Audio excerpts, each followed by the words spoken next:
There's a quote by Napoleon Hill, who's a bit of a mentor for me. It's literally true. The fastest way to succeed is to help somebody else to succeed. Females always explain stories like you're supposed to know the names. we don't know the names. We don't work there. That's because you're not listening to me. I encourage every business owner to have a release of some sort. What's something that you do that completely takes your mind off business and for anything else? So for me, that's always been sport. Because I do admit, I did do that where I got a job. You were that guy. And I waited to get the job. And then I told him, hey, in a week I'm going to Thailand. and you're the employee that everybody hates. So how on earth do you expect to be better at what you do when you're not investing in how to be better at what you do? Watch the Connect podcast. Let's connect. Yeah, baby. We are back for our first episode of 2025. We're here with Ron, Ben, and myself, Patrick, and we have our guest, Adam Scully. He's a business coach, and we all talk about business coaching and having someone in your corner going through business and going through management. And we thought, what better reason other than to have a beautiful man over here, Adam, to bring on and talk about the differences in business and the different approaches in business coaching and what he has to offer. And the guy's an incredible amount of value. He's a wealth of knowledge, and we thought we'll give him a beautiful time here on the podcast today. So welcome, Adam. We're excited for how this podcast is going to go. Yeah, I've never been called beautiful. Yeah, beautiful. It's the word of the day. He said it like twice, three times. You know what? It's a beautiful day. Well, he's a beautiful man. Yeah. He's a What a beautiful coaching man. Adam, welcome to the show, mate. We're really pumped. You know, we wanted to kickstart this year off and have people on the show that can give a lot of value and can influence maybe the way that our viewers and listeners do 2025. Mm-hmm. You know, well, tell us a bit about yourself. You know, what got you into what you do today? Okay. So, growing up, I grew up in a household that was very much focused on sport. So I often tell people I don't know who I'd be if it wasn't for my involvement in team sport because of the life lessons and social skills that brings in. But I grew up watching my dad run his own landscaping business. So I got to witness the emotional and financial roller coaster of my parents doing that and really living week to week through my teenage years. And it's something that I definitely can vividly remember. And that sort of toll of that roller coaster sort of hit when I was in May 1991. I was halfway through year 12. My parents moved to Golgong, which is about half an hour past Mudgee. So I had to move out of home to finish my HSC. And I promised myself I'd never put my kids through that same experience. And fast forward 25 years, I'm having a conversation with my then 15-year-old daughter in May 2016, and she was stressed. I'm like, what's wrong? She goes, I've got to do my HSC subject selection. I don't know what I want to be. And I'm like, Geordie, you're 15 years old. You don't have enough life experience to know. And I was 42 at the time. I'm like, look, I'm 42. I still don't know what I want to be. And she's like, great help, Dad. And I'm saying, I'm just honest. And I said, look, what do you enjoy doing? Because when you do something you enjoy, it's not like work. But two things hit me. The first one was a holy shit moment. She's about to finish high school. And I've missed out on so many things that she's done because I was always working. And I felt like a bit of a crap dad. So I don't think I am a crap dad, but I wasn't at that standard that I really wanted to achieve. But the second one was that I felt like the biggest hypocrite on earth because I always tell my kids that you can achieve anything you put your mind to, shoot for the stars. And I'd been thinking about being a coach for 6 years since my business had been bought out, and I'd done nothing about it. So within 3 months of that conversation, I quit a 20-year career to start a business in something I believe I was born to do with zero income and zero clients to lead by example with my kids. And it's now sort of developed into a bit of a passion to make sure that other business owners don't fall into the same trap that I did and missing out on their kids' lives by helping them build a business that's going to run without them. Yeah, so let's rewind back to your father's landscaping business. You know, as a young pup, you get to experience your father going through those ebbs and flows. Did you work within the business as a landscaper? My dad's the reason that I'm not a tradie. Yeah. Elaborate on that. So Pat needs to hear this. So So look, I've got an older brother that's 6.5 years older than me. So he ended up working in my dad's business for eight years. My brother's still doing it now. His body's collapsed. He's like 57. Did he take over the business or side it? No, completely separate. Yeah. After. So, but I'd go to work with dad, some weekends or school holidays. But dad's business being landscaping is very seasonal. And if anyone knows like lawnmowers and everything else, people think about their gardens from September, maybe to April. But May, June, July, it was almost non-existent. So peaks and troughs, middle of summer, he's killing it. Then it just dies in the arse. And he never put money aside to cover those low months. And so I often say that he taught me more about what not to do in business than what to do. But going to work and, I'm talking in the 80s, right, because I'm old, is that dad never used bobcats or machinery. It was like, there's a matic, there's a crowbar, there's a shovel, there's 20 ton, move it. And I'm going, there's got to be a better way to make money, right? And dad always instilled in us, obviously a work ethic, but work smarter, not harder. Use your brains, not your brawn. So I took that on board where my brother still uses his brawn. Interesting. It's often that the byproduct of business owners is normally influenced by, the parents having, an involvement in business, and then they get to see and surround themselves with it, and then they make their own choice which way they venture out. Some take on the family business, and then some steer right away from it. Well, it's interesting. Like I'm the youngest of 4 kids, but all 4 of us have got into our own businesses. Yeah, all 4. Yeah. Yeah. You're right in that the seasonal side of things. We might not be seeing it so much with the tradies, but where the tradies are impacted is potentially the housing market coming down, right? And all the trades that are impacted by that. And you see a lot of tradies now that are starting to get rid of staff because they don't have as much work coming in and they never set aside the money to continue to pay. Well, it also depends on what type, because even if you're a tradie that's solely been focused working with builders, high risk, right? Because builders are going bust everywhere, right and centre. Yeah, every day. Whereas if you're picking a more of a niche market that is not determined or based around that, you can still be doing quite well. But you need to have defined, is that niche market? And for me, what I like to think of a niche market is something it's got a barrier to entry. It's not easy to get into. And it's harder for people to come in. And once you're in there, there's not a whole lot of competition. And what type of niches in, because you can kind of define it a little bit more in other industries, but as a tradie. So a tradie, for example, like one if it was just say it was a commercial plumber, for example, it could be you're only going to be working on commercial buildings that are strata managed. And the reason why I say that is because a strata manager, it's somebody spending somebody else's money. They're not as tight with the money. Now, what does a strata manager want? They want someone to make their life easy. So if Pat, for example, went in there and he was charging $200 an hour and there was someone else only charging $80 an hour, but every time they got the $80 an hour Sparky in, they would get complaints, they get callbacks, they got to come back. Whereas you may charge $200, but every single time you went there, you never got a callback. They got the invoices on time, they got everything else. You're making their life easy. They're willing to pay that. Yeah. Because you're going to do the quality of service and everything else that you're charging, and it's not their money. So they're the sort of things that I think that depending on where you are, you may not be as reliant on sometimes the cost of living or the housing market, because in that they're getting strata fees every quarter to actually cover a lot of that stuff. Okay. Before you got into business coaching, what were you actually doing? So I spent 20 years of my career in the computer design software industry. And in that, I spent 10 years of that at a company called Envision Solutions that I ended up buying into. And we expanded into New Zealand with a startup office in Auckland. And within 9 months of starting up, we got bought out by a large business. Okay. So I think, going back to the dad or the influence side, even growing up, dad always made us think like business owners. Like even when we were employed by other people, I always treated those companies as if it was my own. And I just thought that was natural. I just thought everybody did that. And I think back then, it was more, you saw it more.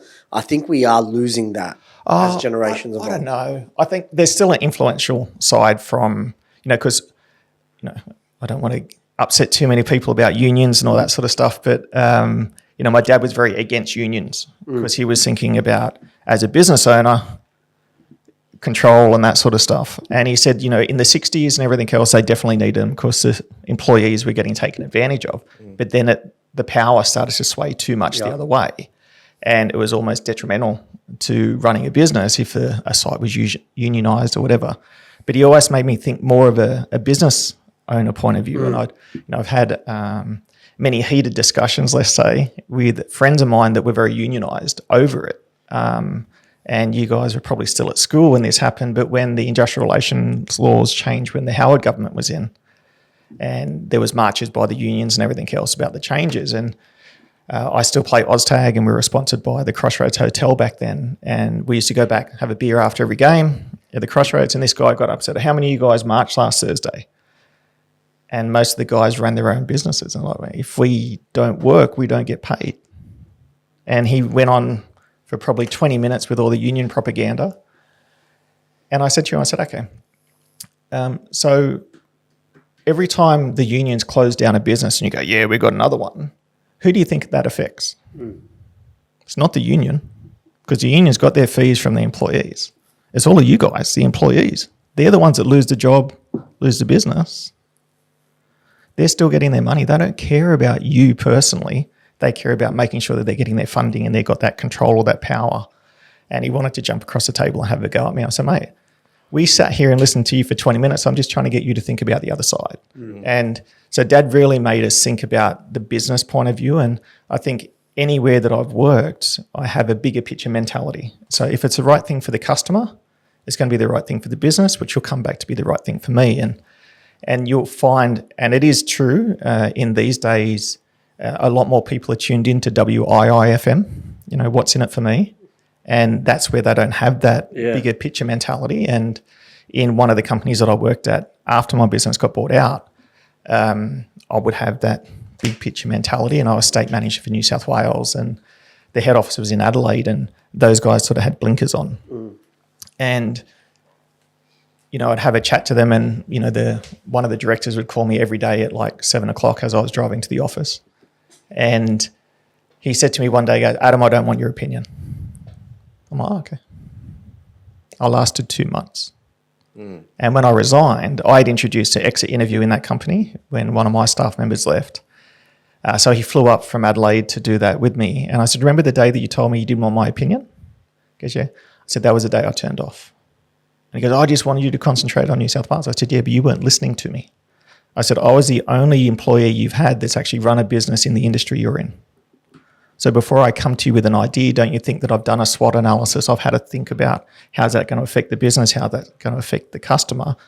Because at the end of the day, it's going to be good for me as an employee, but it's not just about me, it's about the customer and the business. He goes, I didn't think. I said, no. Right. So that's one of the things. I always had that bigger picture mentality. And it could be a generational thing. I'm starting to find that now that I'm in my 50s, you start to see that sort of thing that. And I think it's changed with social media, with people going out there going, I'm the boss, and like no one, it's them getting other people involved under their kind of scope to then lead others. And at the end of the day, that person's just the one making all the money. Well, I think the thing is, it's instant gratification now. Yeah.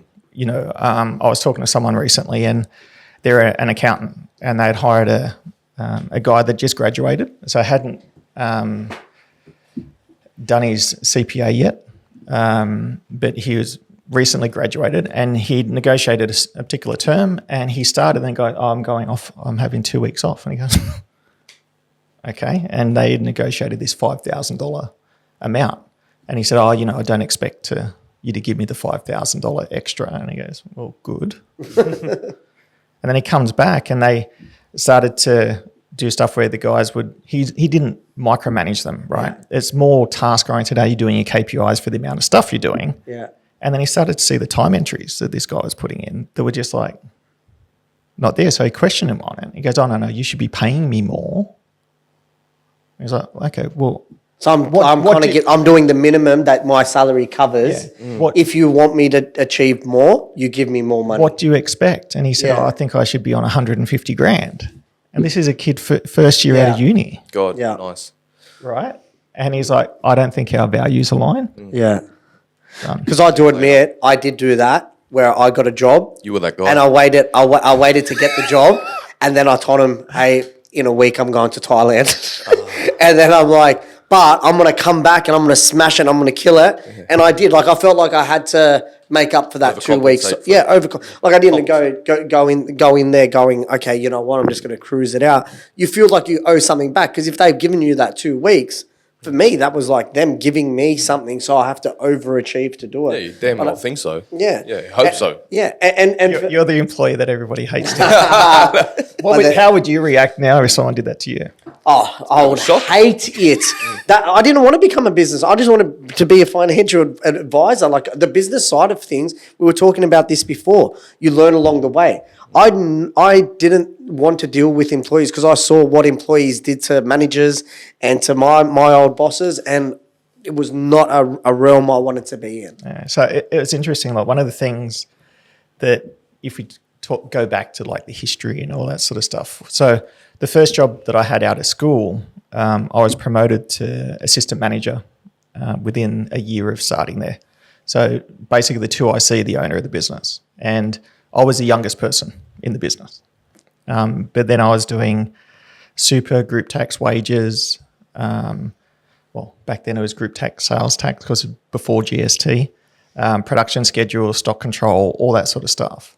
And the owner was in his 60s. He was scared of computers, so it was all manual, right? So I had to teach myself manual ledger, all this other sort of stuff. You also have to teach yourself about super, about this, Yeah. about all this stuff that you never even looked into before. You were just studying for that role or trying to get better at that role. Correct. But the other thing is he would go missing for hours at a time, and he only worked 4 days a week anyway. He'd come down from the bush on a Sunday night, go home on a Thursday. And so he wasn't there. I was like, I'd have to just find the answer. Now, I'm a kinesthetic learner anyway. I learn from doing. So I was super fortunate that because of that experience, I was given a lot of responsibility at such a young age that I learnt a shitload about things. And to me, I was just following what I thought was common sense, and thankfully it worked. But it was one of those things that it was like a big thing. And, you know, managing people, I remember I didn't even know he was going to do it.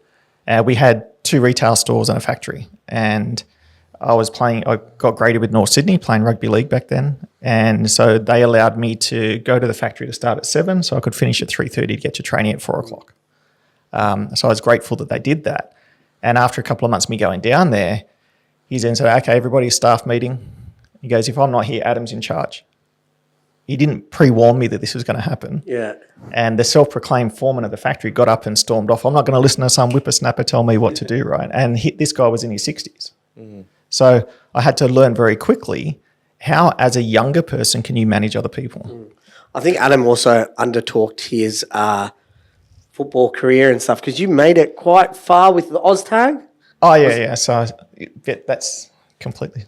but this is a thing for sport, right? So one of the biggest things that, you know, we talk about, and I think you mentioned, was it you? No, I think it was Dan mentioned when he went on his first holiday with his first one, and he just couldn't get out of bed for like 7 days when he went on holiday. So that burnout thing, right?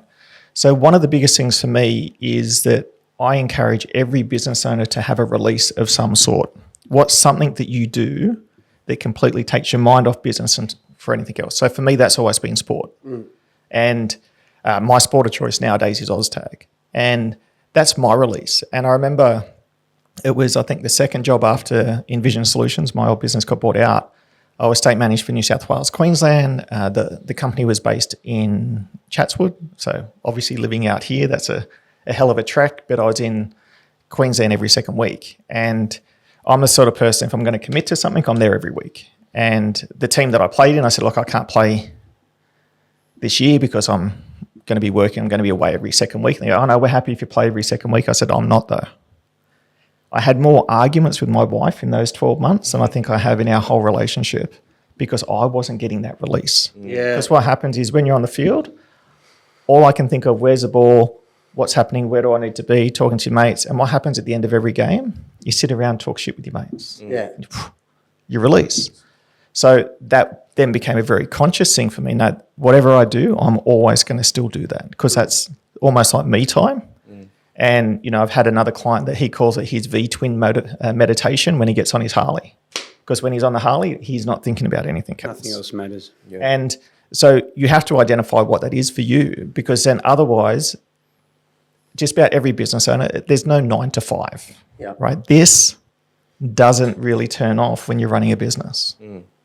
But what is something that you can do that you could get lost in, and next thing you turn around, it's 3 hours have gone. Yeah.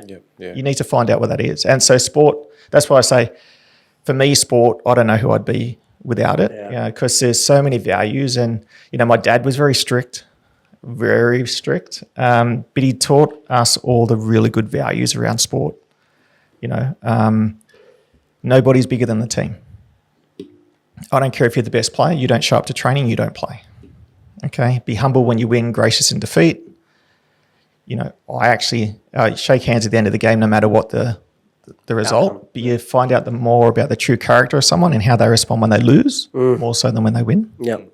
Obviously, there's fitness things and everything else, but the other thing is you start to identify is that pretty much in every team you're going to play, there's going to be a goal. And you realise in life you can't achieve a goal without the support of others. Yeah. And then there's no better feeling than celebrating that with your teammates, right? So there are a lot of things that I took out of it. And Dad was very big on the only people that cheat are the ones that can't do it properly, and the only ones that play dirty are the ones that can't play properly, right? So that they're skills that I've instilled in myself, but also in business. So, you know, I was at Envision, we had a high-performing team, and I was in my mid-30s. I'm like, how the hell did I get here? No, I've got no qualifications to do any of this stuff. And I've realised it was my sporting background. Yeah. You know, because as a leader or a manager, I just acted like the captain of that sporting team. I'm not going to ask my team to do things that I'm not willing to do myself. And I was there when they got there in the morning, and I was there when they left in the afternoon, and I led by example. So I modelled the behaviour that I wanted them to have. And then how did that lead into your business? Because you've gone from a high-performing team to a high-performing sales and then, you know, international. And now all of a sudden you said $0, 0 clients. What did you do? Okay. Because a lot of people might be thinking about, you know, getting into that coaching landscape. Yeah, so for me, the biggest thing for me was when, you know, the job that I had just before I started coaching, I was only getting paid for one hat, which was national sales manager. But I was also doing marketing, managing, and doing some of the accounting side of things. Like every business owner. Correct, but I wasn't a business owner. Yeah. This is the thing. I was You're only working for someone. I was only getting paid one. But I'm a sort of person that if something needs to be done and I have the capability, I'll do it. I'm not expecting, you know, it's not what's in it for me. Well, it just needs to get done. So that someone's got to jump in and do it. Connected to the mission. It's like a hybrid role. Which, Well, yeah, but I was doing 100-hour weeks. You know, I was in a different state every week of the month. I would go home, and after dinner, then I'd stay up processing orders and doing other things because we had someone in our accounts department that had a stroke. That's why I jumped in to help with that stuff. And that was when I had the conversation with my daughter. I'm like, I've missed out on so much. And she'd got awards at school. She'd made state athletics, and I wasn't able to go because I was in a different state or I was working. So for me, my real impetus when I first started, I bought myself a job when I did this purposely so I could then structure my time to spend that time with the kids. And it's one of those big things for me is the quality of the relationship that I was able to build with my kids. It was like 2 years after I started coaching, and I was doing my certified DISC and motivators practitioner training. And you got to do a whole lot of pre-learning before you go away to do the actual course. And my eldest daughter had just finished her HSC exams. And she could hear me in my office listening to the pre-videos. And she goes, oh, what's that about? And we had a 2-hour conversation around psychology and mindset and everything else. And then she starts telling me about one of the subjects that she did in her HSC that every business owner should do for whatever reason. And I just sat back and thought, wow, if I didn't start this business, this conversation never would have happened, right? So those sort of connections and everything else, that's why I did this. But where the seed for business coaching got planted for me was when Envision Solutions got bought out, we went from being a team of 12 across our Sydney office had 10, our Auckland office had 2 staff, to be a part of 110 in 5 offices across Australia and New Zealand with the company that bought us out. And when they bought us out, they didn't take on any of our processes or systems or technology. And I felt like 10 years of my life got thrown out the window. And a friend of mine who's a bookkeeper called me about 2 weeks after we got bought out. She goes, "Oh, how's everything at the new place?" And I just vented for like 10 minutes. I don't understand how these guys got to be like 10 times our size. They're not doing all these core basics. And she goes, "You know that I'm paying somebody to teach me that?" I'm like, "What do you mean?" And she said, "I've got a business coach." I said, "A business what?" I'd never even heard of it. So she sort of planted that seed in me. Probably that would have been August 2010. And it was August 2016 that I started Triple J Business Coaching. Yeah. And so how did you go about getting clients? Or who do you work with? Like, what struggles are you seeing? So for me, how did I go about starting the business? I realized that I was going to be a coach no matter what. Yeah. I'm not going to say I'm inherently lazy, but it could be the way. Is maybe the admin stuff, right? I know everyone talks about everybody hates the admin. I'm like, if I'm going to do this by myself, I'm going to have to create all the templates and all the standards. I'm like, So I started looking into franchises. So I'm still franchised with Action Coach. So I'm Triple J Business Coaching powered by Action Coach. So Action Coach started in 1993 in Brisbane. It's now in like over 80 countries worldwide with over 1,000 coaches worldwide. So Brad Sugars, who started it, is an Aussie guy with, done good, I guess. Now head office is in Vegas.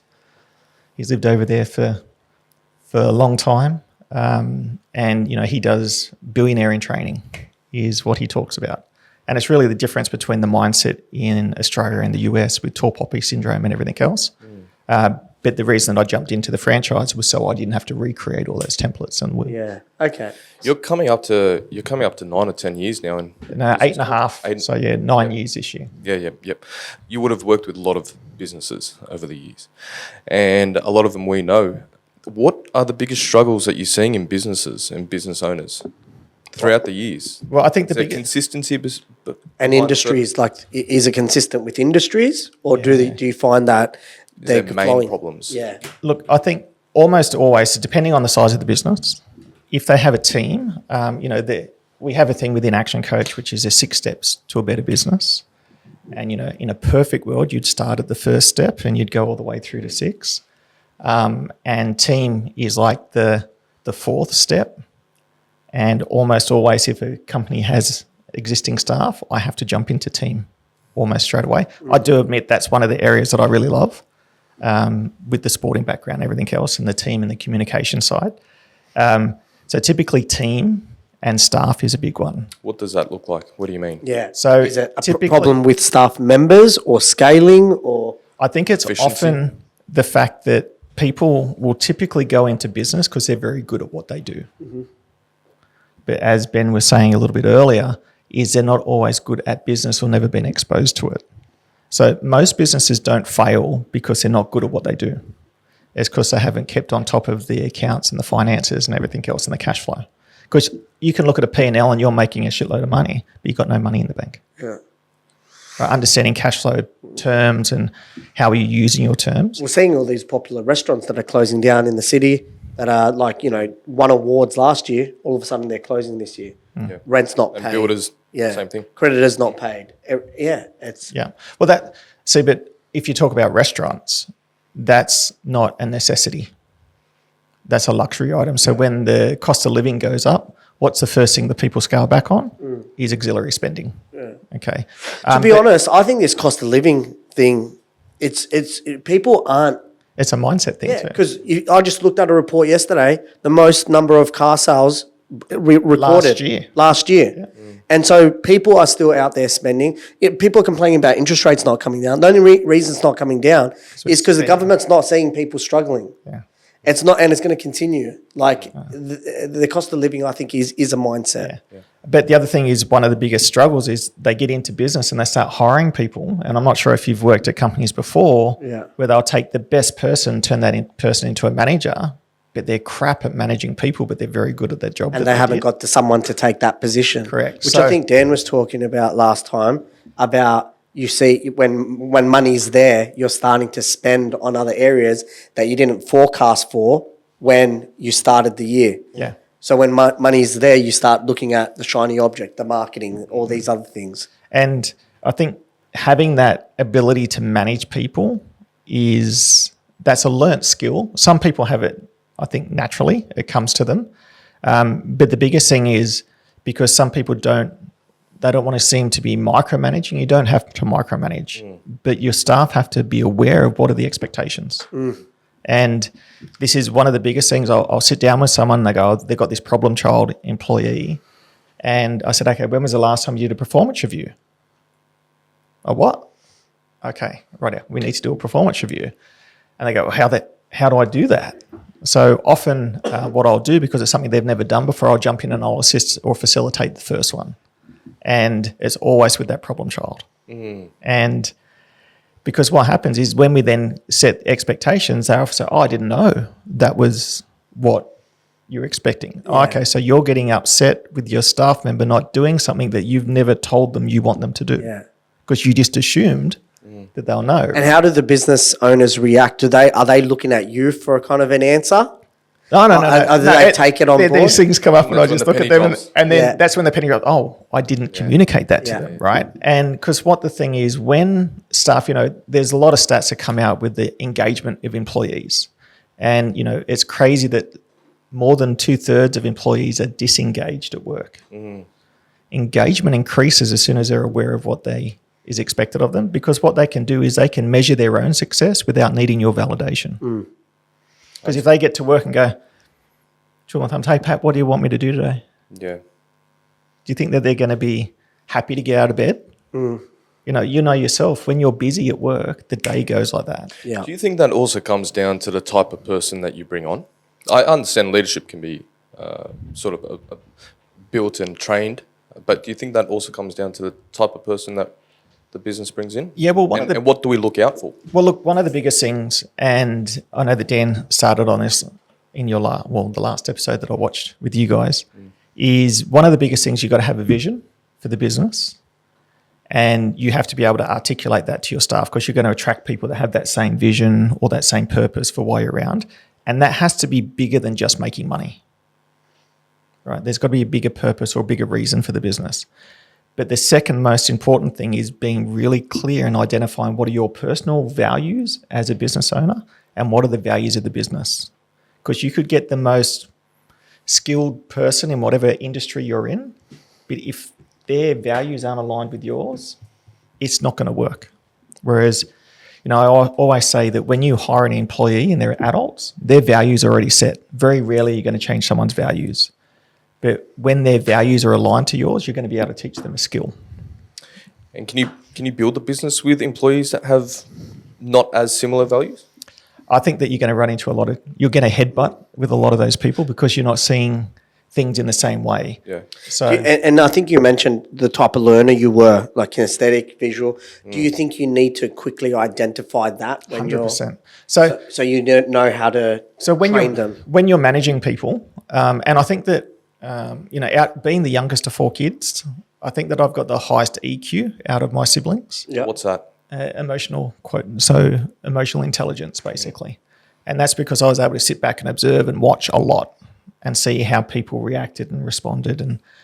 And what you then start to do is how do I respond to that person differently to this person? And being able to identify. I actually went to a BNI networking meeting about 18 months ago, and this particular person had gone off and done crazy things, Kokoda Trail, did a Ironman triathlon, and then 100,000 or 100 kilometre run through the mountains, all in an 8-week period. And I went to him, man, are you crazy? Like, what are you getting you do this? And I asked him a question, and he's doing this with his fingers. And I said, oh, so you're a kinesthetic learner? And he said, I'm a what?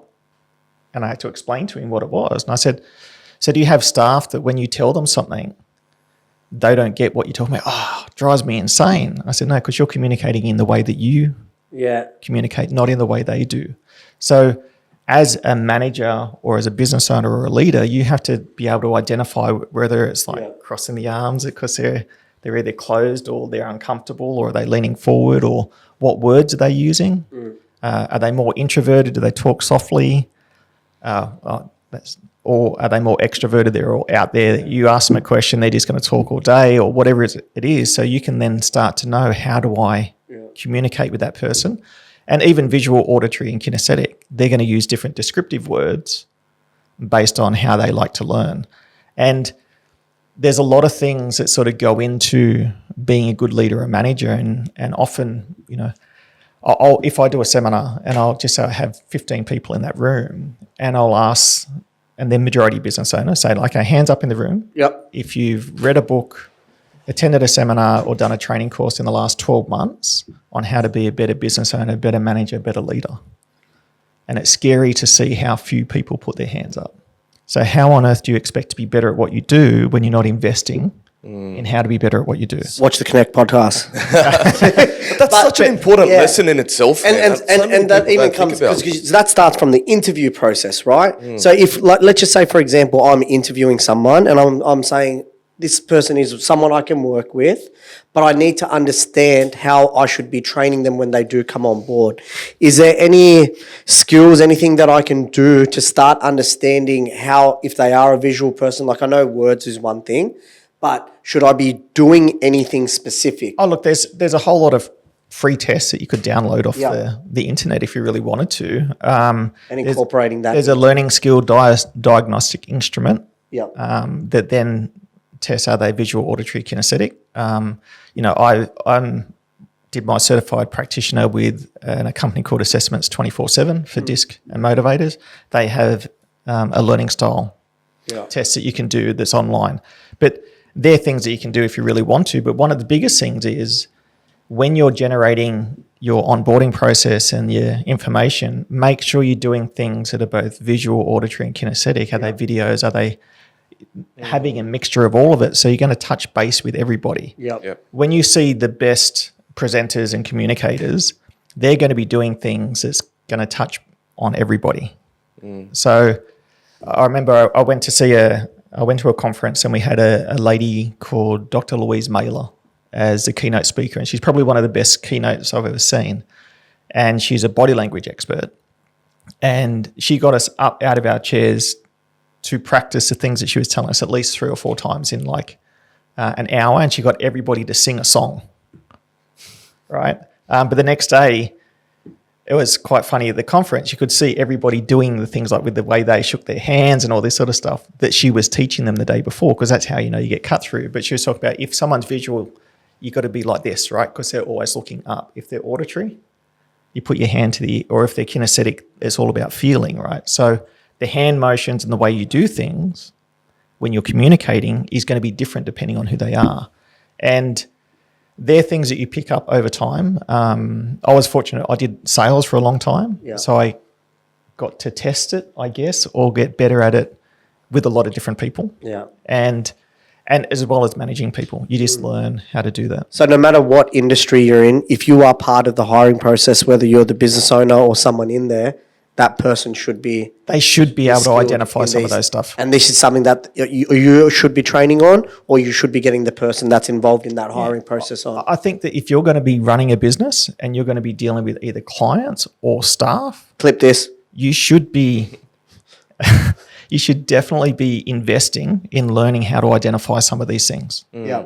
Because you'll adapt your communication. And I remember one of the very, very first sales training courses I went on, they said to us, you know, you should be, you should be profiling every single customer that you go and see. I'm like, it's like some of our deals were like $200. I'm like, there's not enough money in it to profile. Yeah. And it wasn't until I did my DISC practitioner training that I'm like, oh, I was doing it just in a different way. So when I met someone for the first time, I might throw a PC one-liner joke in there to see their response. Did they have a laugh? Are they willing to have a chat because I'll talk all day? Or did they just want to get down to business and I'd adapt to what that person is?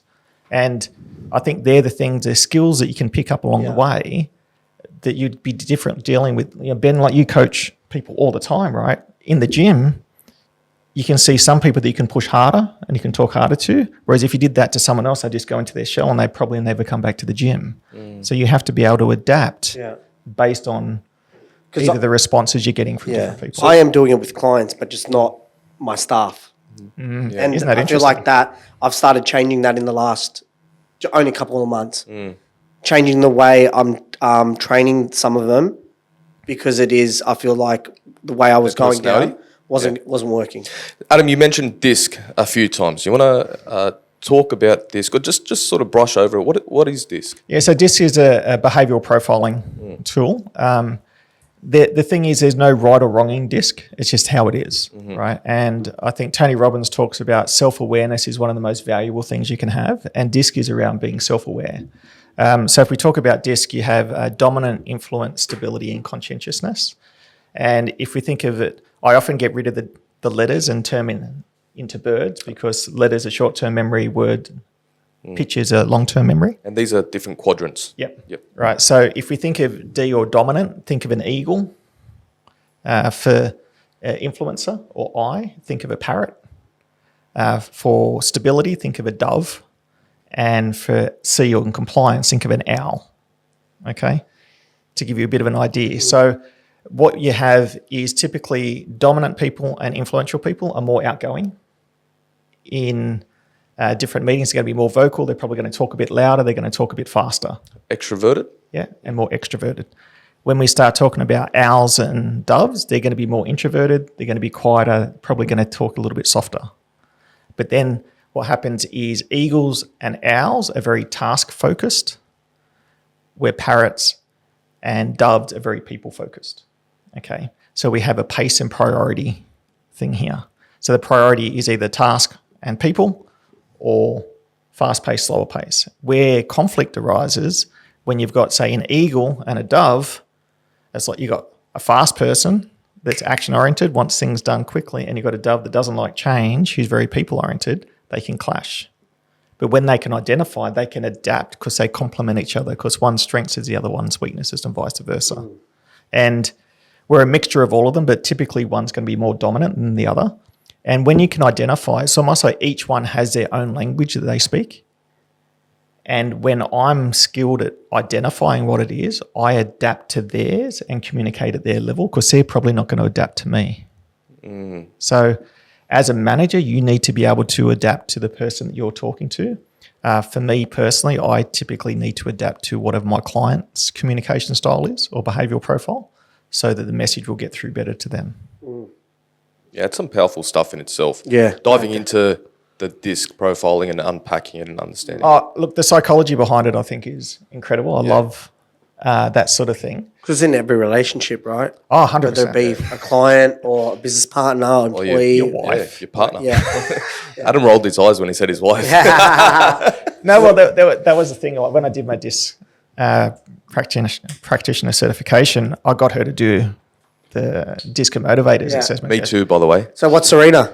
I'm not going to get into it. I just wanted to call it. And she goes, this seems like it's a test. I'm like, it's just, there's no right or wrong. And surprisingly, or unsurprisingly, we're polar opposites. Yeah.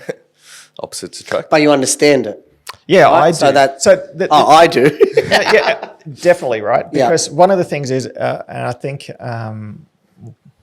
Ben, you got kids, so you'll sort of start to understand this, is you can talk until you're blue in the face with your kids and tell them something and they don't listen. Then one person says the same thing and they go, I learned this amazing thing Happens today. in the gym, happens with everyone. Right. Same thing with your missus. Exactly, right. So my wife would come home from work complaining about work and I go into problem solving mode, as you do. No, because I'm telling her it's not going to happen, where if someone else said it, it would get through. So there's a bit of a resistance, I guess, in that side. But what would happen is I got 3 kids, they're all adults now, but I communicate differently to all 3 of them. Yeah. My wife communicates the same to all of them because she hasn't adapted to that. My wife's a high C or high compliance. So data, facts, logic, right, wrong, black and white. And always names. Like they throw out names like you're supposed to know them. Like, you know when they tell you a story and there's all these names popping up and you're like, who is this person? But when you explain someone, you say someone's wife or someone's this because you're... Yeah, it's interesting how, Females always explain stories like you're supposed to know the names. we don't know the names. We don't work there. That's because you're not listening to me. First time. Because I can tell from this that Ron's a high I, right? So what... I'm an eagle. I don't think that's Parrot. That's a parrot. Yeah, definitely a I parrot. knew he was thinking Definitely a parrot. Yeah. Short little parrot. So here's a perfect example Okay, of how done. this works, right? So what does a parrot prefer to do? Doesn't shut up. Listen or talk?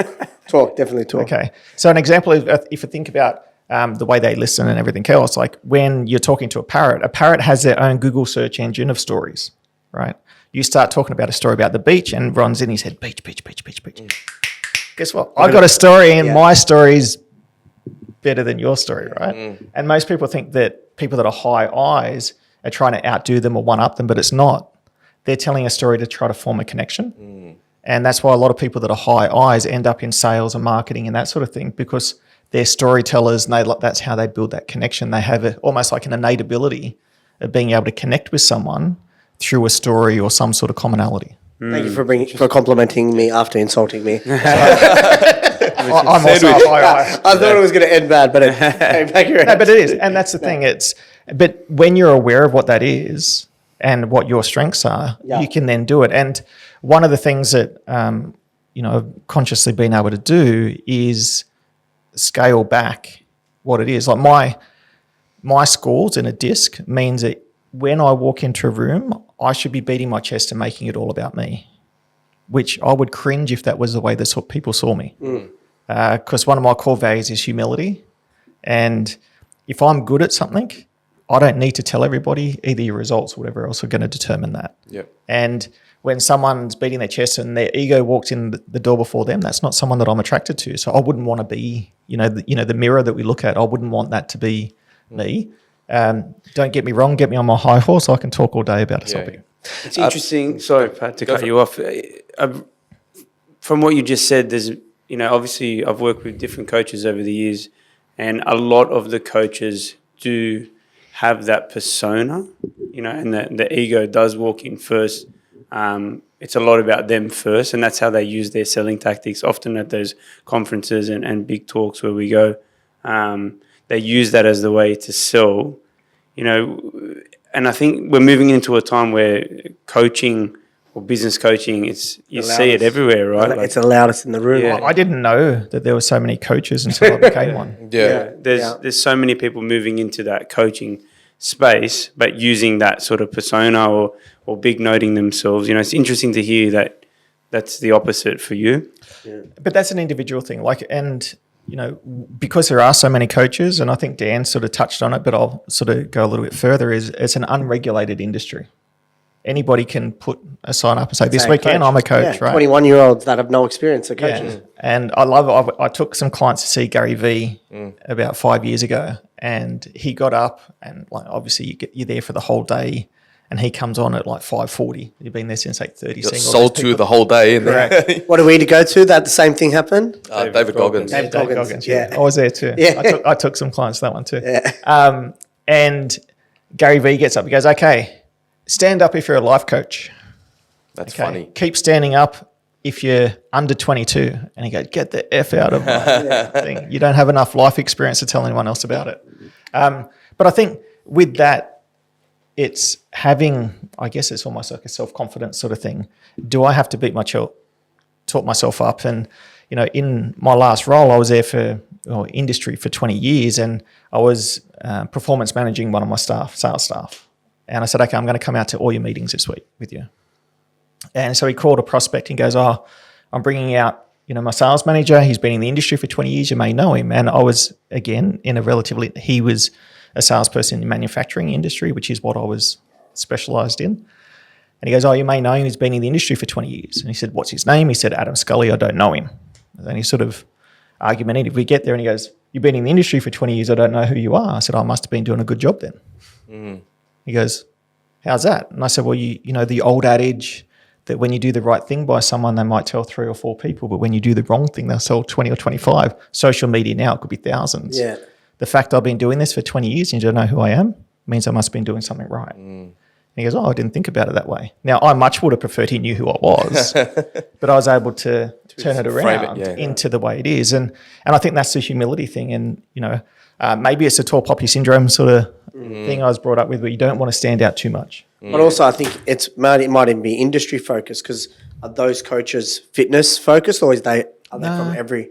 Boy, It's all Yeah, over. look- It is all over. Like I remember when I first started coaching, I was paying my coach more than I was actually paying myself. And went to the first conference. He goes, okay, set your RAS. And if you don't know that reticular activating system, what's your goals for the thing? What do you want to get out of it? Who do you want to meet? And I'm like, there was this one particular coach at the time he was as a solo coach bringing like over $300,000 a month, which was like 10 times the average of every other coach in the franchise sort of thing. I'm like, I want to meet this guy, right? And the first night's the award ceremony.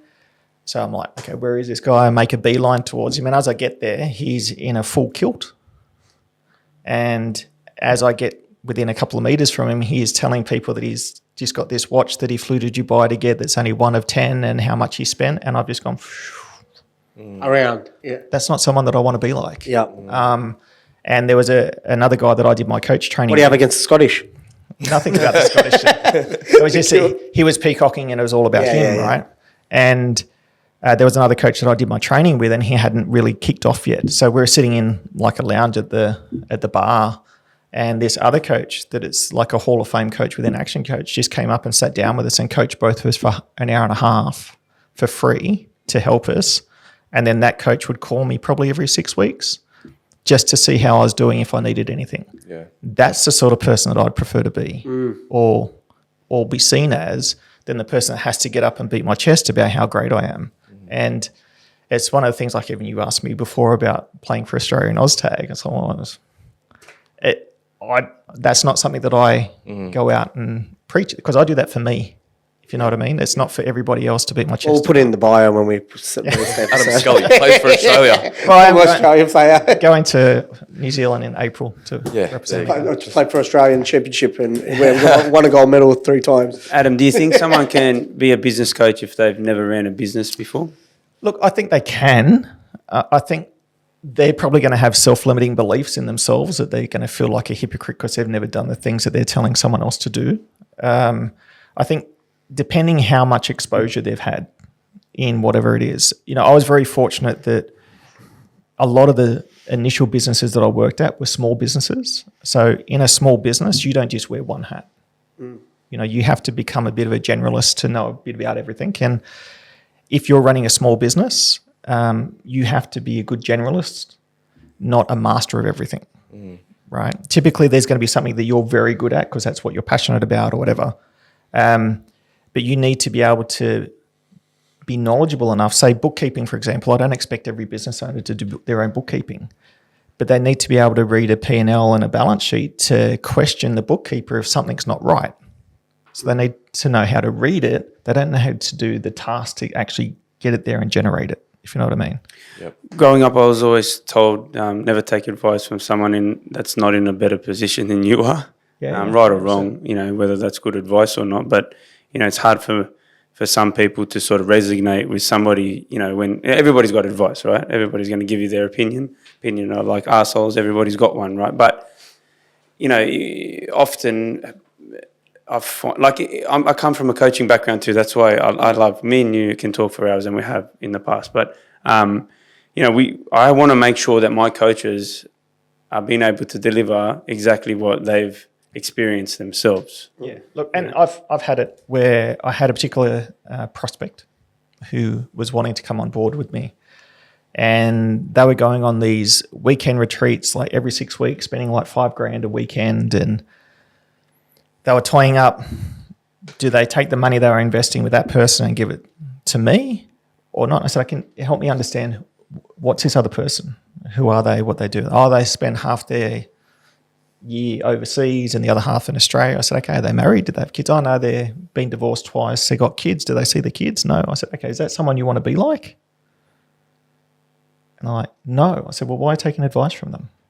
And I think that's a really good point. Is that someone that you'd prefer to replicate or be like?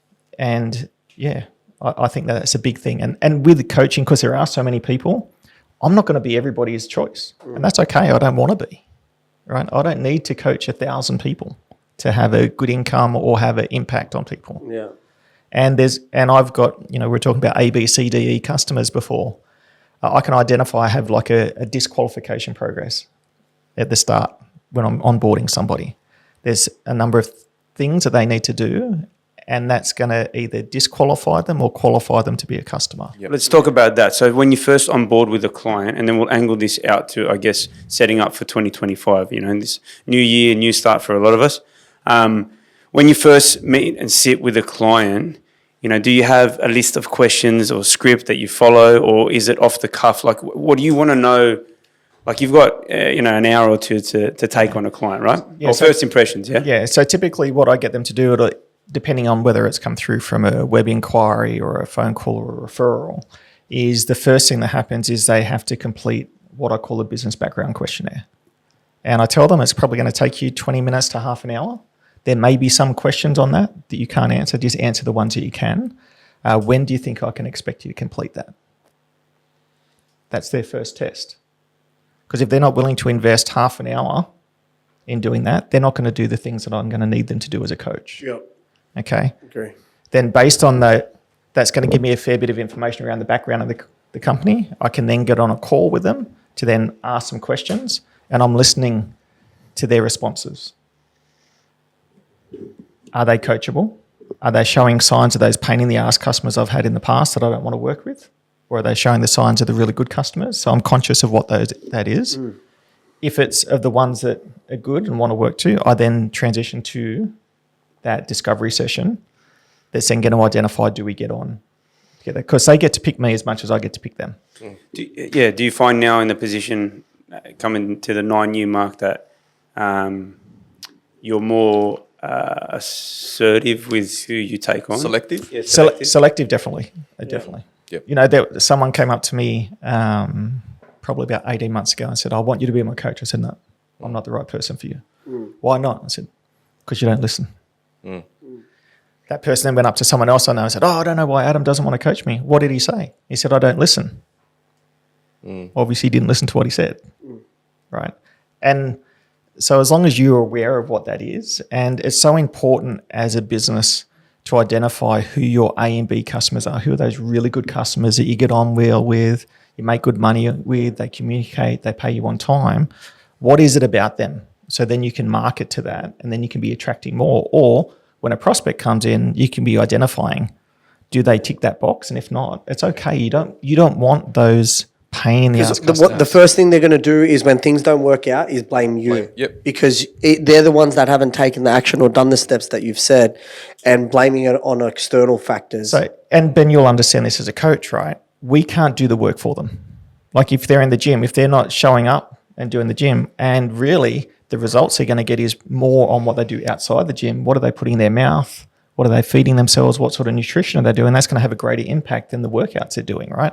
Now, you're not with them 24/7 to make sure they're not putting that in their mouth. And then they come back, I didn't get any results out of going to, to Shadow Fitness. Is Shadow it now? Fitness. Not Shadow Box. It's part of training. That's right. We can't make them do that. So the result is they've got to take some ownership. And as a coach, I often say I'm like in a sporting environment. I'm at training during the week. I'm giving you the skills, the knowledge and the support, but you have to go out into the game and play the game. I can't do it for you. Adam, I have a burning question that's been sitting. Sorry, Ben. No, don't. It's been sitting with me. What have you noticed are the biggest things that hold a business owner back from tapping into freedom? Self-limiting beliefs. From tapping into freedom. So, would it be execution? Would it be discipline? Would it be leadership? Other than self-limiting beliefs, what is that? Well, I definitely think self-limiting beliefs are a big one. While I wouldn't call myself a life coach, the business is only going to grow as much as the business owner grows and develops themselves. And so there's got to be a time that I have to tap into what some of their beliefs are and get them to think differently or change. So that is a big one. If they've come from something they don't think they're deserving, there's not anything that I can do that's going to get them past that barrier if they're not willing to think differently or identify that, right? And it's like if a smoker comes and they go, I want to give up smoking and everything else, but they're not doing anything about it, and they don't think they've got a problem, nobody's going to be able to help them until they can identify that they have a problem. So self-limiting beliefs is a big one. Getting them outside their comfort zone and getting comfortable being outside their comfort zone. Now, if they're in business, they're probably already going to be used to being uncomfortable because that just comes with the territory. That's the big one. Not knowing how to plan. And again, a lot of the skills that you pick up with managing people, and that's negotiating. So everybody, and myself included, I didn't tell people I was in sales for 5 years when I first got into sales, because I thought all salespeople were shonky, sleazy, untrustworthy, unethical, all the things that I didn't believe that I was. Now, I ended up doing really well in sales because I wasn't unethical, I wasn't sleazy, I wasn't untrustworthy. And until I did that training and I realized, like, you know what, sales is actually a profession when it's done properly. And every single one of your employees that has any contact with a customer is a salesperson, 100%. right? So a lot of business owners, what holds them back is they don't want to be perceived as being a salesperson. Your business will not grow unless you sell yourself, your services, your products, whatever it is. How often this has come up in the podcast? Yeah, whether you're a doctor, a dentist, a financial advisor, someone running a gym, everything you're selling. Well, it's interesting, right? Like I'll often do a thing, and if a business has a sales team, I'll do a session with the sales team. I say, okay, when I say the word salesman, what are the first 5 words that come into your mind? And what is it for you guys? Yeah, used car salesman, sleazy. Gum tooth. I don't know why he said that. He said it last time too. I said about the tooth. I had to say sorry to the car salesman. I got really So that. but what happens is when you put that hat on, what energy do you think you're Because portraying? that's what you portray, Right. And when I say that to the salesman, I go, oh, and I said, what do you do for a living? Oh, we're a salesperson. I ask the same question about customers, pain in the ass, everything else. So every time you talk to a customer, what energy are you conveying to them? Yeah. Do you think the self-limiting beliefs hold people back in business because we live in a tall poppy syndrome society? I think the biggest, could be. It's very different, I think, when it really comes down as well to who you're surrounding yourself with. You know, what the old adage is, become the sum of the 5 people you spend most of your time with. Surround yourself with millionaires, whatever, you're going to be the next millionaire. Surround yourself with a drug addict, you're going to be the next drug addict, sort of thing, because it's what you're associated with all the time then becomes normal. And I think that sometimes it could be family members that are stopping you from doing something because out of their thinking they're protecting you, but they're actually holding you back from achieving the things that you're probably capable of doing. So sometimes it can be, unfortunately, you've got to separate from some of those people in your life that are holding you back. That's a big one. I know I did that in 2024. Yeah. Stop talking to a family member for that. It's hard. It's not easy. People see what you do on social media and then they have their opinion and they're in totally different industry. But I've questioned myself for the last 12 months about what I'm doing. Why am I doing it? Should I keep doing it? But that's the other thing, right? We were talking before about the vision or the mission or the passion or what's the purpose of the business. As long as that's big enough and you're still heading towards it, as long as you're doing the steps that's in line with what you're passionate about for the reasons that you're doing it, not everybody's going to come along for the ride. And I can tell you, when you start getting people criticising you, it means that you're doing something right. Yeah. Why do you think Australians suffer with tall poppy syndrome? Yeah, great question. It's a cultural thing that I don't think I can put my finger on. Answer it. You know, it's something that, you know, and for me personally, it was like, you know, don't shine too much or whatever. And, you know, I have a personal issue with the word, you know, potential. You know, that was something that has been thrown at me my whole life. Potential academically, potential sport-wise, potential business-wise.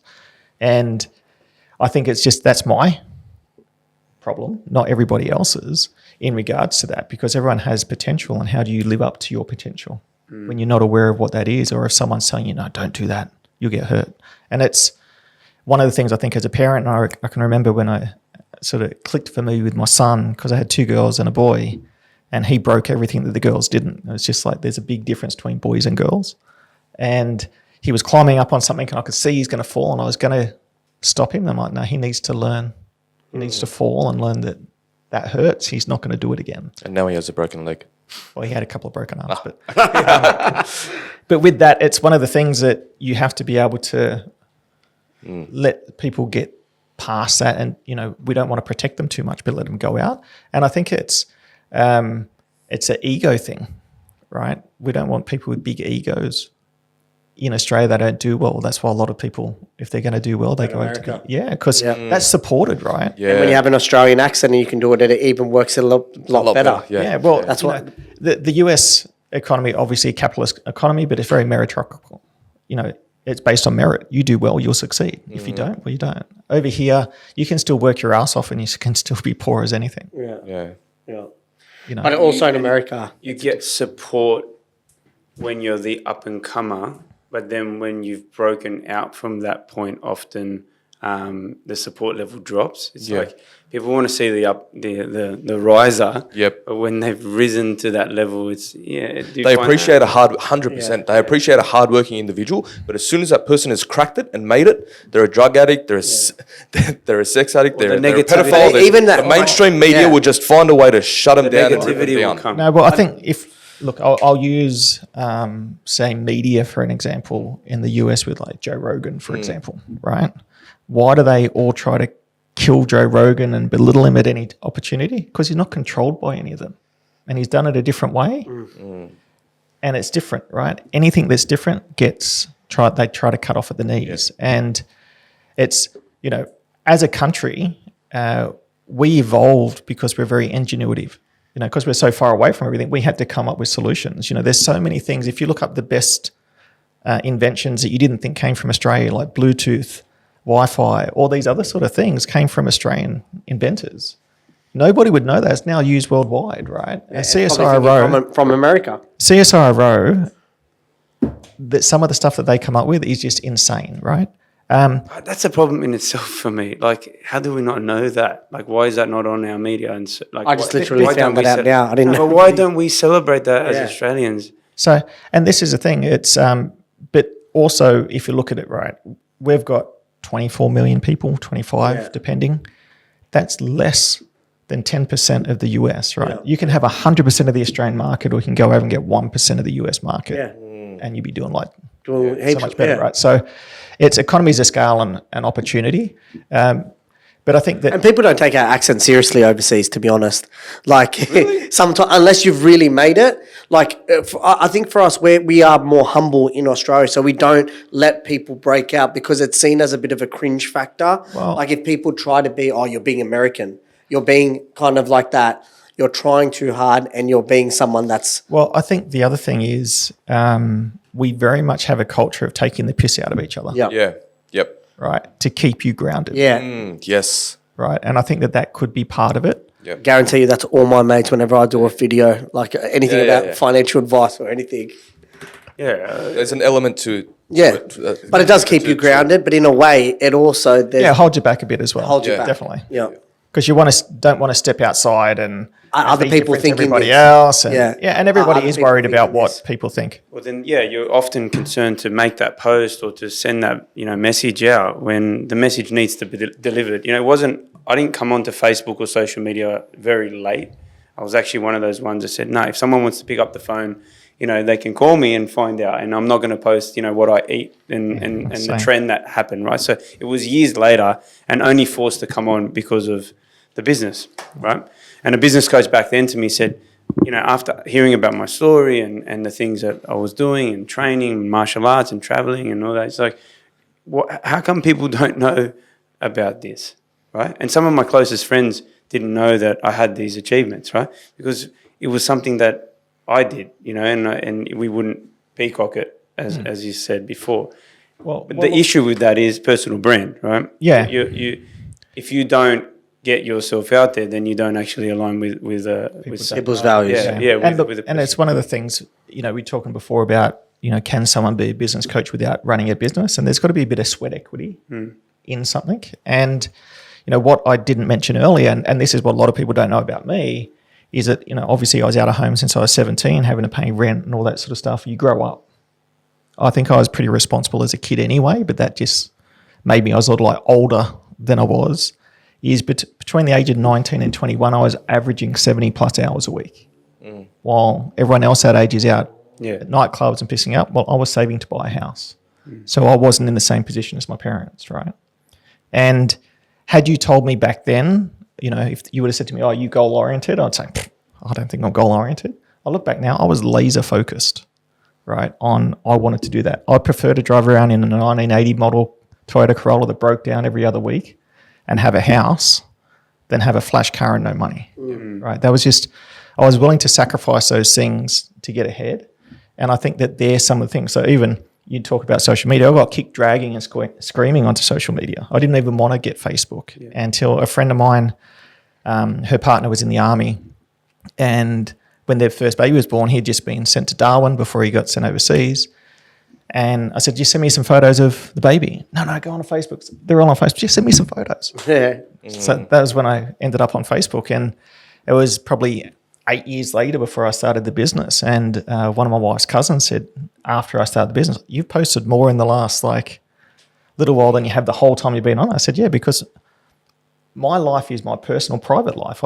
Not everybody needs to know that, but you're right. It's that personal brand that when more people know your story, you're going to attract more people that think that way. Yeah, and you talked about connection in your initial onboarding. Well, someone would have... They feel like they know you. Yeah, they followed you for some time before they walk Yeah. into the room. Because you want to show as much value as possible before they're there. And without that selling. You're selling in a way, but as long as you show as much value as you can before they walk into the door, It's value and you've sold a lot experience. more already.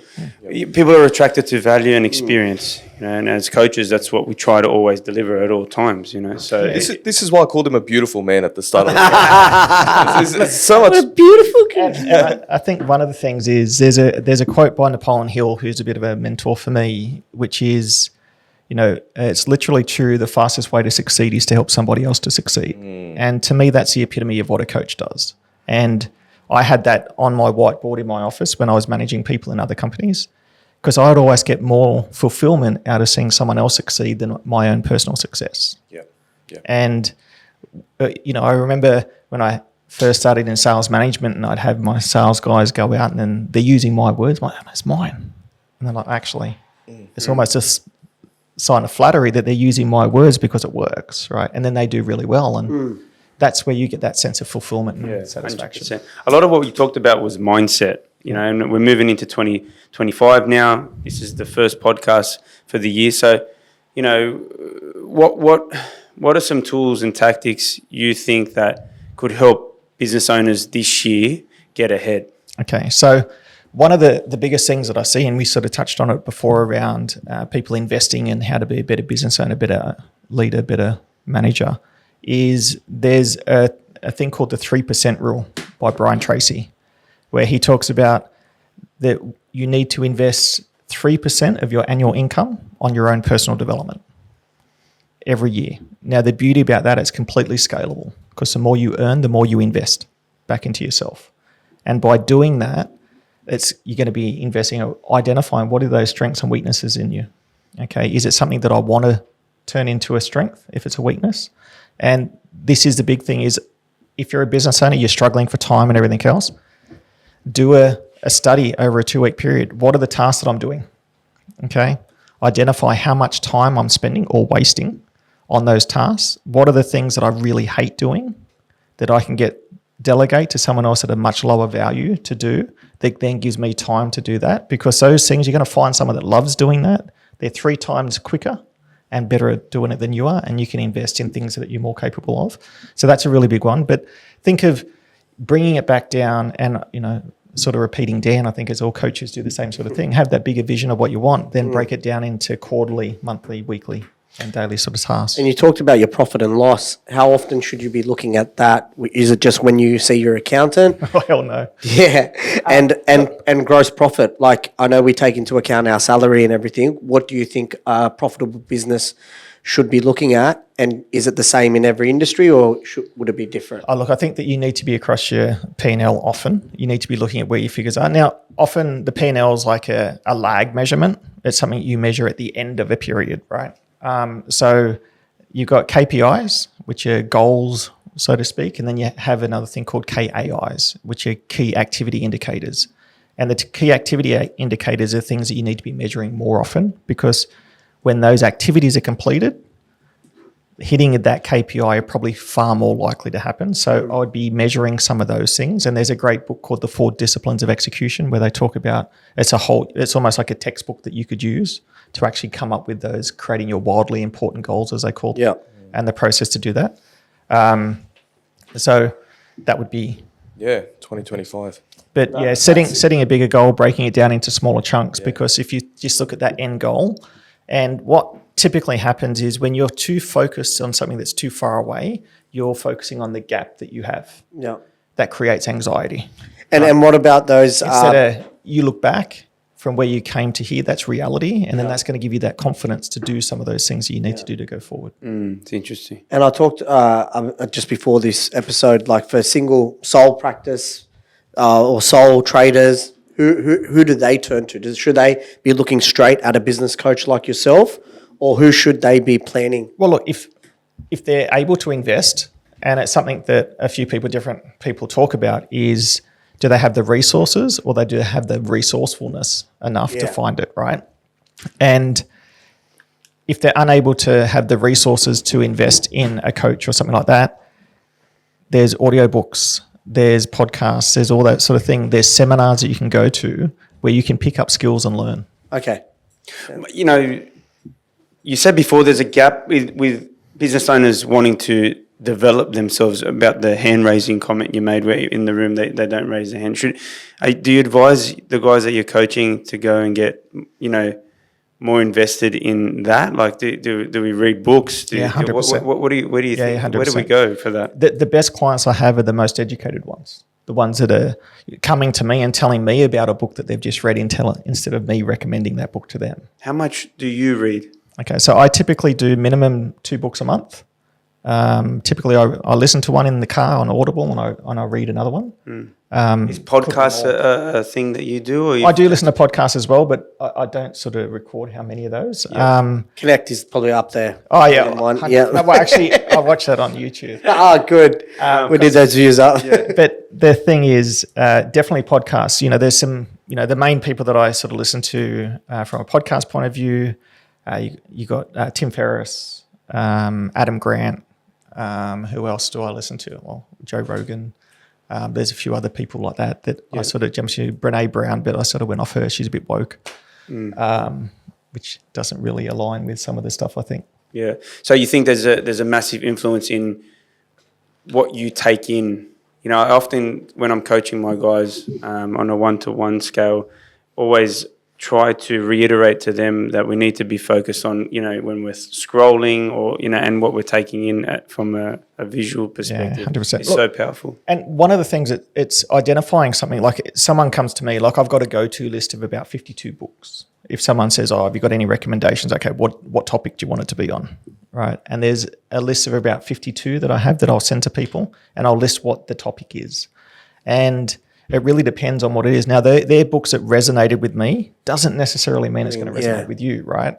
And, when I was 39, I was working for a company and I was felt like I'd lost my mojo. I believe I'm an eternal optimist, but I had a staff member that I inherited that was a massive pessimist. And so I was attempting to drag her up every day, but she was pulling me down. And so I downloaded a book called 100 Ways to Motivate Yourself because I knew I needed that kick up the arse. And then that introduced me to Napoleon Hill, Think and Grow Rich. And I can honestly say that book changed my life. And it was from then that's when my personal development journey started, right? And that's where I found about the 3% rule and everything else. And I'm still on that journey. I'm still learning all the time. And I'm investing in myself now. Had I invested in myself the way I do now, back when we had Envision, I probably would have been able to talk my business partner out of not selling. But that being said, I wouldn't be sitting here talking to you guys now if that was the case, because the lessons that I learned over the last, 15 years have been enormous. Yeah, we're shifting to this. Wow. Well, mate, I think we're getting close to the Closer. I would say we're past. past there. Okay. But I know Paddy. we've got a few questions. Well, look, we like to wrap up the podcast in a similar way every time. These are just off-the-cuff questions. We're just going to spitfire them at you, and then you just have to answer quickly. Now, this has grown over time. Answer. Yeah, so you just got to shoot the answer out quick as you can, all right? So, are you ready? Yes. That was one of the questions. All right, ready. Beach or country? Beach. First car? VH Charger. That's favorite sport. Oztech, you got to say Oztech? Rugby league is probably my favourite sport. Who do you follow? Manly. Born in Manly Hospital, like a so man. I yeah. thought we were going to be friends. Yeah, you look like a Manly supporter now. Beer or wine? I don't really drink. Well, then there's a more shift wine. to favourite cheap meal if you don't drink. Or favourite drink. I drink this stuff Water. all the time. Water. Oh, sure. Favorite cheat meal? Turkish delight. Oh, that's okay. random. That's interesting. Interesting. Bucket list, something that you would like to do in the future. Ride a bullet train in Japan. Oh, that's cool. Nice, I've done this. Great. Burger or wraps? Burger. Favorite quote? And you are the quote master, I reckon. Ads. You gotta- So many. I think you quoted 3 during the episode. Like 30. I actually think one of the biggest things is the culture of any business is only going to be limited to the lowest behaviour leaders willing to tolerate. Oof, it's heavy.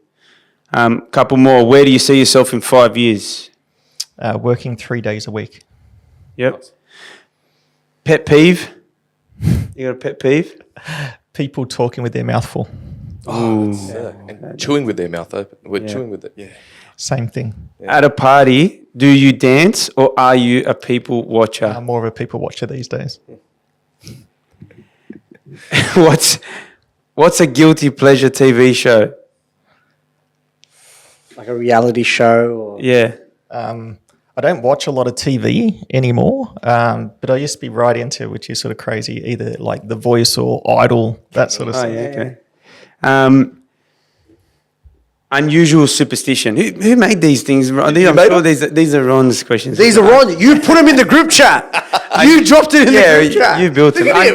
Unusual superstition. You know, when people point the finger, there's always 3 fingers. Yeah. Look, that way. So I don't really have too many superstitions, to be honest. I hate being late, if that's one thing. Yep. If I'm late to something, I Get cranky. yeah.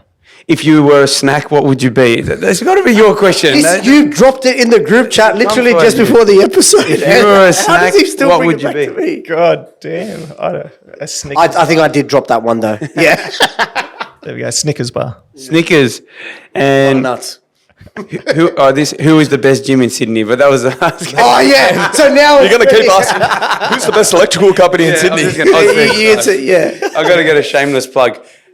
Adam, one more question. All right, we usually wrap it up. With our last question, Adam. If you were to bring 3 people to a dinner in the whole history of humanity and the present time, who would those 3 people be and why? Firstly, without even having to think, would be my dad. So dad passed away 16.5 years ago, and my son was only 4. He never got to meet him really, or doesn't have any memory. And I didn't start coaching sport for a couple of years after that, and started coaching my son when he was 6 in sport, done a heap of coaching since. And I know that the way that I coach is because of the influence that he had on me, and I'm the person I am because of his influence. So having one more opportunity to see him would be it. And I never got to tell him that he was the greatest coach, mentor and teacher I ever had. Yep, That's beautiful. great. Love That's it, great. man. Love it, man. Other 2.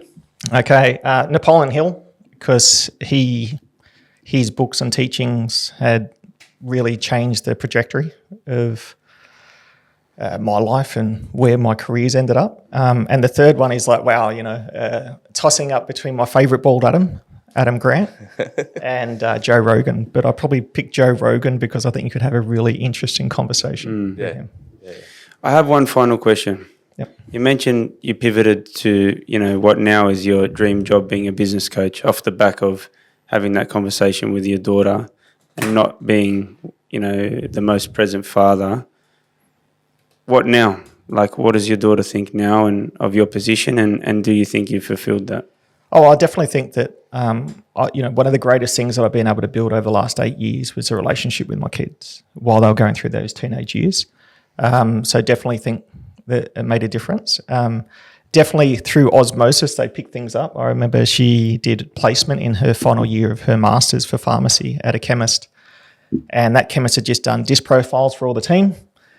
And they said, "Oh, we're doing this thing on disc. She You know what should I have did?" nailed that. She would have gone, And ow, and she Betov. she rolled her eyes and she's like, "Oh." And they said, "Do you know what it is?" Yeah. And I said, "Oh, what does your dad think you are?" And he goes, "He thinks I'm an eye." And they go, "Impossible. You're a chemist. You know, you're a pharmacist."